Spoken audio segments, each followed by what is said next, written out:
அனைவருக்கும் வணக்கம். நாம் ஆங்கிலத்தில் அடிக்கடி உரையாடுவதற்கு தேவைப்படக்கூடிய 10 யூஸ்ஃபுல் ஸ்போக்கன் இங்கிலீஷ் சென்டென்சஸ் தான் இந்த வீடியோவில் பார்க்க இருக்கிறோம். அது என்னென்ன சென்டென்சஸ் அப்படிங்கிறத இப்போ பார்க்கலாம்.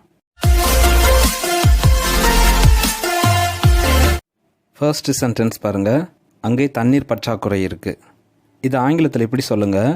There is a shortage of water. There is a shortage of water.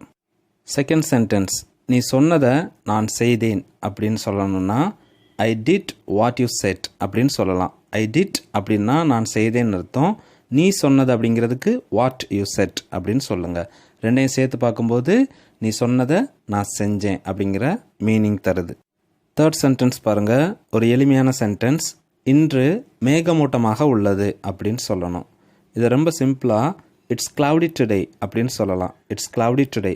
மேகமூட்டமாக அப்படிங்கக்கூடிய இந்த வார்த்தைக்கு ஆங்கிலத்தில் கிளவுடி என்ற அட்ஜெக்டிவ் யூஸ் பண்ணிக்கோங்க. அவன் உன்னை பழி வாங்க நினைக்கிறான் அப்படிங்கிறது தான் ஃபோர்த்து சென்டென்ஸ். இந்த சென்டென்ஸை he wants to take revenge on you அப்படின்னு சொல்லலாம். He wants to take revenge on you. Revenge அப்படின்னா பழி வாங்குதல்னு அர்த்தம். ஃபிஃப்த்து சென்டென்ஸ், அவன் ஒன்றுக்கும் உதவாதவன் அல்லது உதவாக்கற இப்படிலாம் சொல்கிறதுக்கு இங்கிலீஷில் இஸ் குட் ஃபார் நத்திங் அப்படின்னு சொல்லலாம். Is good for nothing. Sixth sentence கவனிங்க. அர்த்தமுள்ள முடிவை எடுங்கள். இது பிறருக்கு அட்வைஸ் பண்ணுற மாதிரி இருக்குது.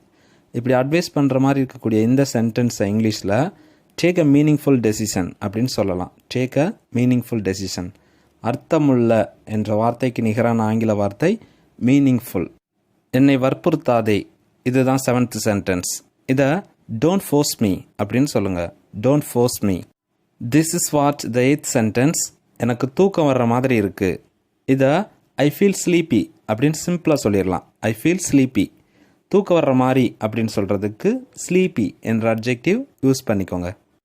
தமிழில் அடிக்கடி பயன்படுத்தக்கூடிய ஒரு சென்டென்ஸ் தான் இது. பார்த்த மாதிரி பேசாத அப்படின்னு சொல்லுவோம் இல்லையா? இதை இங்கிலீஷில் எப்படி சொல்லுங்கள்? Don't speak like you see it. Don't speak like you see it. Dear friends, this is what the last sentence in this video. கேட்டதை மட்டும் சொல் அப்படின்னு சொல்லணும். இதுவுமே தமிழில் நம்ம அடிக்கடி பயன்படுத்தக்கூடிய ஒரு சென்டென்ஸ் தான். இதை இப்படி சொல்லலாம். சே only what is asked. Say only what is asked. That's it. I hope this video is going to be very useful to improve your spoken English. Thank you.